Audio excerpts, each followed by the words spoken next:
I saw the Super Mario movie with my friends, and I want to let you know if this movie is worth your hard-earned coins.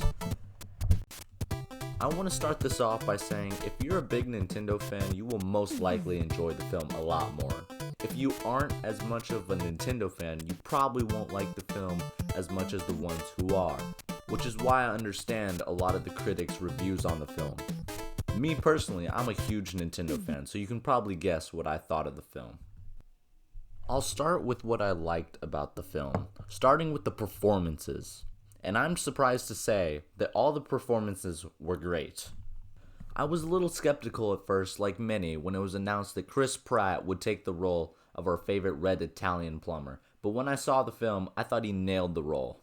However, my favorite performance was Jack Black as Bowser. He did a perfect job being intimidating when he needs to be, but has many funny moments in the film. He might just be the funniest character. That is, if there wasn't Seth Rogen as Donkey Kong, who fit the role perfectly and made me laugh the most. Now you might be wondering, was my favorite Italian plumber Luigi good? Yes, he was amazing. In fact, everyone did an amazing job playing their role, which you don't find often in a lot of films. Another thing this movie does a great job at is being faithful to the original games. All the characters from the games adapted quite naturally to the movie without making it feel too different, but also not an exact copy.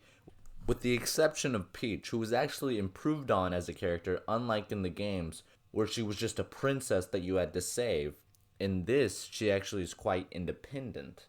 Later in the movie, it does stick to the very traditional story of Mario, but without making Peach depend on anyone. The plot of this film is pretty simple, but that works for this kind of movie. This movie wasn't focused on making a very complex story, but rather pleasing the Nintendo fans. That aside, it still does a great job executing the plot. It does a classic underdog story with the character Mario, seeing him go on a hero's journey done many times before, but again, that all works perfectly because we can spend more time with the characters and more fun sequences involving them. When writing this video, my only complaint was that the pacing felt a little fast, and I wish we could spend a little more time in some scenes. But the more I think about it, the more I'm okay with it because you're never bored throughout the film. Sure, it would benefit if it was just 5 to 10 minutes longer, but then again, there's a lot of movies that feel way too long and drawn out, so I'm pretty satisfied with what I got. Something that can really enhance a film is the score, and I'm happy to say every track in this movie is a certified banger. I got excited hearing a reimagining of all the classic tracks we know and love. There was a few pop songs in here that admittedly are pretty cliche, but I couldn't help myself from loving every one of them. Now there is also one character that performs the song, and I won't say which one, but I mean, use your context clues. My final note is that there is so much Easter eggs and fan service in this movie that would make any Nintendo fan's day.